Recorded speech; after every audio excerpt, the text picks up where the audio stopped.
New year special message 2. ఓకేనా?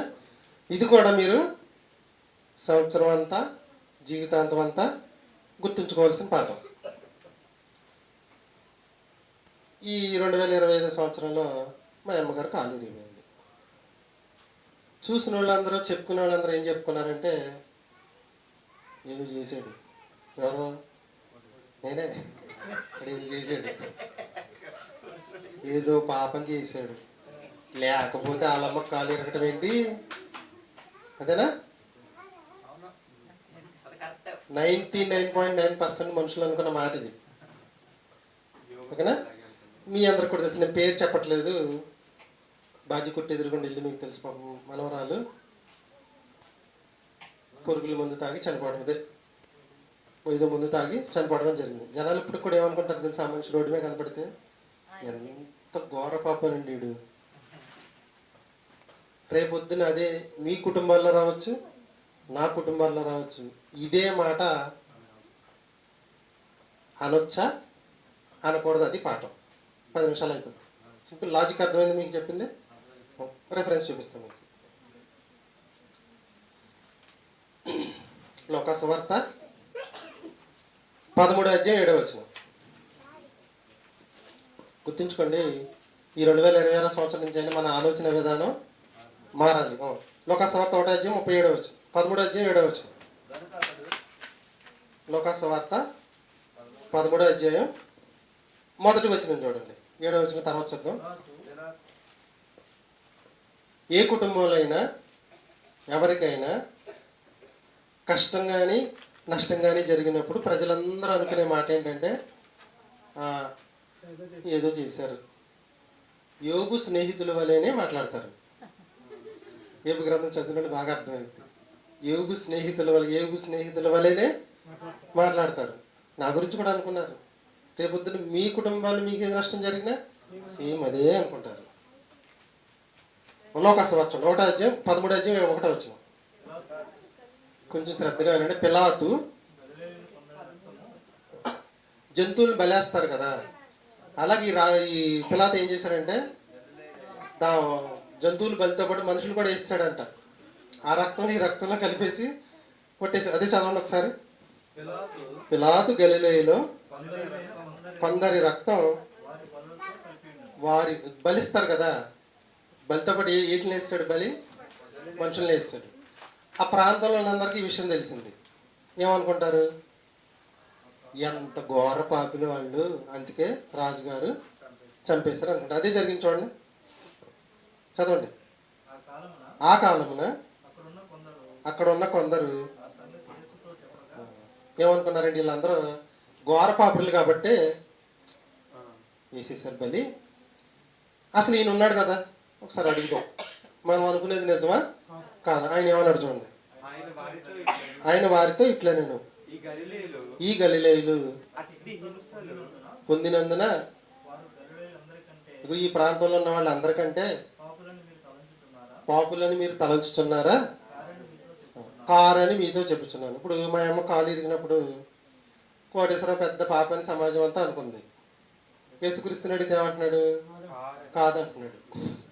అదే నష్టం మీ ఇంట్లో వచ్చినప్పుడు మిమ్మల్ని అనుకున్నప్పుడు యేసుక్రీస్తుని అడిగితే ఏమంటున్నాడు? కాదంటున్నాడు. అంటే నేను పాపిని కాదు, పాపం బాజీ కొట్టి ఎదురుగుండా ఆయన కూడా చూసి జాలి పడాలి తప్పితే, పాప అనే మాట మన జీవితాంతం గుర్తుంచుకోవాల్సిన విషయం ఇది. ఎవరింటిలో నష్టం జరిగినా కష్టం జరిగినా ఆడేదో పెద్ద పాపం చేశాడనే మాట అస్సలు మాట్లాడకూడదు. యేసుక్రీస్తు ఏమంటున్నాడంటే కాదు. ఇంకా మీకు అర్థమవడానికి కూడా కింద చదవండి. కారని మీతో చెప్పుచున్నాను, మీరు మారు మనసు పొందని యెడల మీ గతి కూడా ఇలాగే నశించుతారు. తర్వాత చదవండి.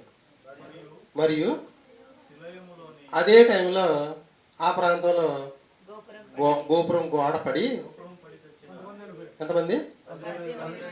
18 మంది గోడ పడి చచ్చిపోయారంట. ఊళ్ళో వాళ్ళు ఏమనుకుంటున్నారు, ఎంత పాపం చేయకపోతే గోడ కింద పడి చచ్చిపోతారు వాళ్ళు అని అనుకుంటున్నారంట. యోబు స్నేహితుల వలె. అదే నష్టం మన ఇంట్లో కానీ మీ ఇంట్లో కానీ ఎవరింట్లో జరిగింది ఏమనుకుంటారంటే, ఒక ఊరు మొత్తంలో వాళ్ళే ఎక్కువ పాపం చేశారు. ఉదాహరణకి ప్రస్తుతానికి విశాఖపట్నంలో తుఫాను వచ్చి ఒక 200 మంది చచ్చిపోయారు అనుకోండి, జనాలు ఏమంటారండి? రాష్ట్రం మొత్తం మీద అక్కడే పాపం ఎక్కువ ఉందండి, అక్కడే క్రైస్తవుని హింసించేస్తున్నారండి, అక్కడే బైబిల్ తగలబెట్టేస్తారండి, మనకు కనపడలేదు కానీ ఎన్నో చెప్తారండి.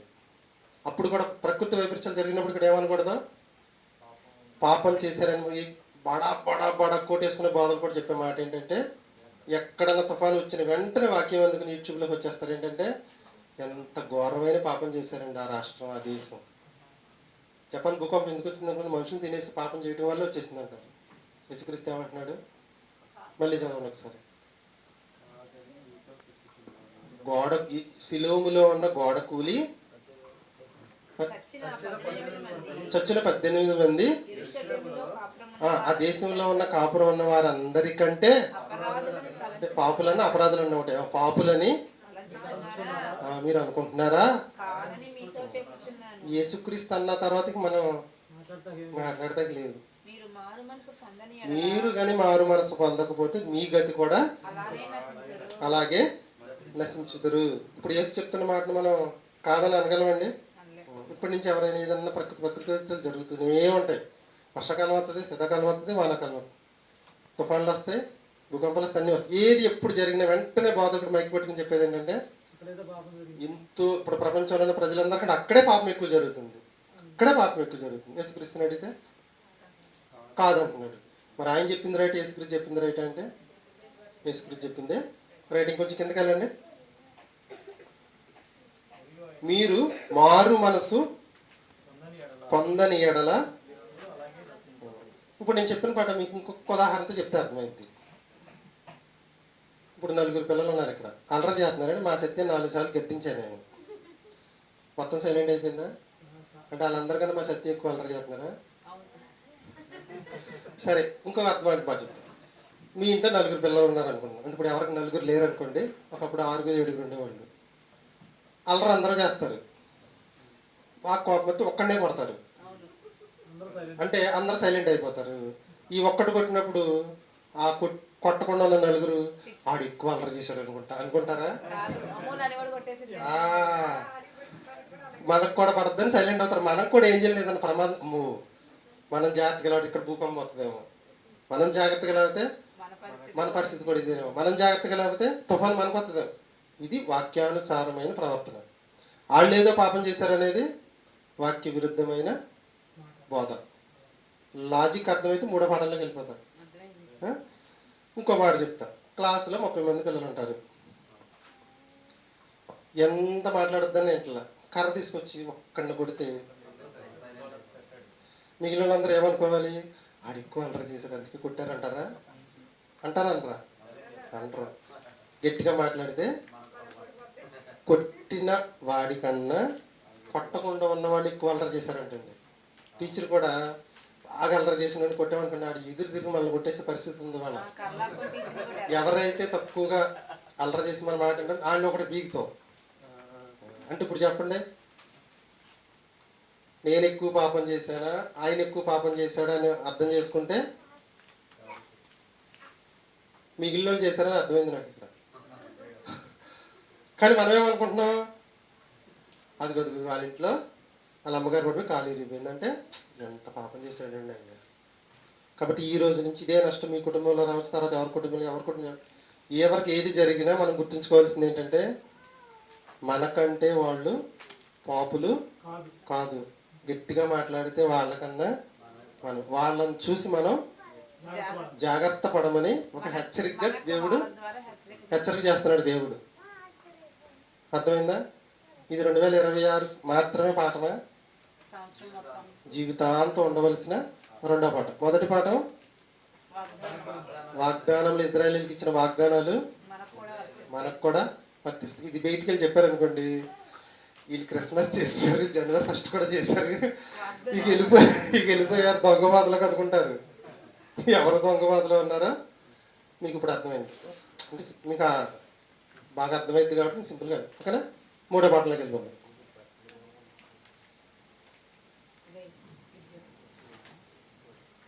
ఇంకొక చిన్న మొక్క ఉంది.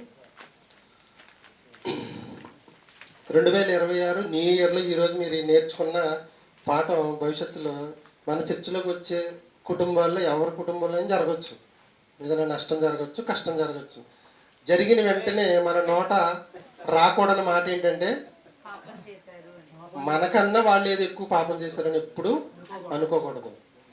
కావాలంటే చక్కగా వెళ్ళి మాట్లాడి సముదాయించి చెయ్యాలి తప్పితే, ఇప్పటికి కూడా ఇలాంటి ప్రమాదం కానీ నష్టం కానీ జరిగిన కుటుంబాల వైపు సమాజం అంతా ఎలా చూస్తుందంటే ఏదో చేశాడు ఘోరమైన పాపం. సరే, యోబు గారు ఏ పాపం చేశాడని కురుపులు వచ్చినాయి, అత్తంత ఆస్తి అంత పోయింది, మీరు ఒక్క మాట చెప్పండి నాకు. అదేంటి మరి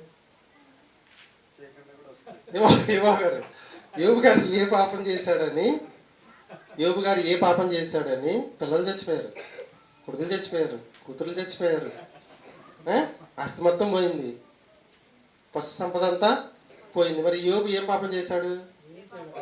కాబట్టి పాపానికి కష్టానికి నష్టానికి సంబంధం అనేది లేదు.